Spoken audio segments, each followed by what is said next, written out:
নমস্কার, আমার লেখা আরেকটি কবিতা আবৃত্তি করে শোনাচ্ছি। কবিতার নাম দ্রব্যমূল্য বৃদ্ধি।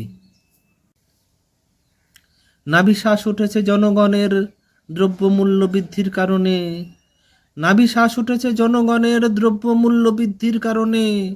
স্বল্প আয়ে গরিব মানুষ, সামান্য আয়ে গরিব মানুষ বাঁচবে কেমনে? মাস না যেতেই জিনিসের দাম বাড়ছে, বাড়ছে না রোজগার। কৃষক, শ্রমিক, ক্ষুদ্র ব্যবসায়ীরা করছে হাহাকার। মাস না যেতেই জিনিসের দাম বাড়ছে, বাড়ছে না রোজগার।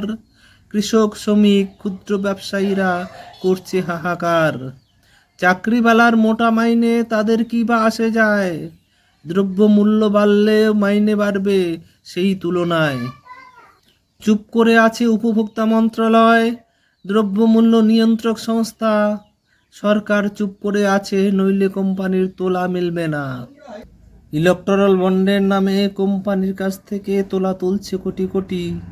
না দিলেই ইডি, সিবিআই, ইনকাম ট্যাক্স মারছে মাথায় লাঠি।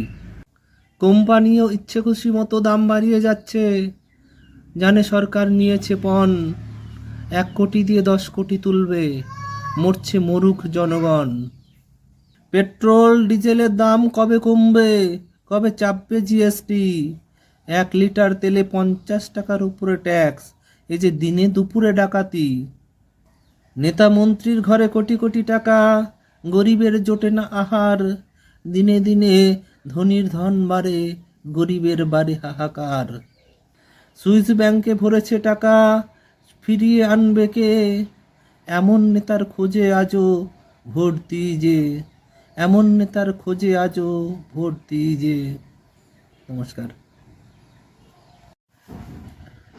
নমস্কার, আমার লেখা আরেকটি কবিতা আবৃত্তি করে শোনাচ্ছি। ভিআইপি কিংবা মন্ত্রী কি তুমি? তাহলে চুরি করতে পারো। দেশের লক্ষ কোটি টাকা চুরি করে দেশে থাকো কিংবা দেশ ছাড়ো। বিদেশে গেলে কোনো ঝামেলা নেই, দেশে থাকলে পুলিশ তোমায় অ্যারেস্ট করবে, আবার ছেড়ে দেবে 2 দিন পর। অগ্রিম জামিন তোমার জন্য, তুমি সাধারণ নও তো আর। কোর্টে তোমার মামলা চলবে, গড়া হবে তদন্ত কমিশন। তারা যতক্ষণ না রিপোর্ট জমা দেয়, তোমার বিচার করে কোনজন? মাস যাবে, বছর যাবে, যুগ যাবে, তারপর যখন মরবে তুমি, তখন রিপোর্ট জমা পড়বে, তোমায় করবে আসামি। মন্ত্রী, ভিআইপিদের যত কেস, সরকারি যত মামলা, সারদা বলো নারদা বলো, সবেরই এক হাল। এমনি করে চলছে চলবে আরও দীর্ঘকাল, এমনি করে চলছে চলবে আরও দীর্ঘকাল।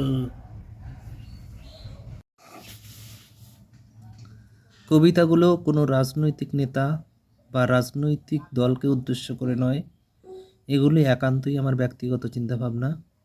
দয়া করে আপনারা কেউ রাজনৈতিক রং লাগাবেন না।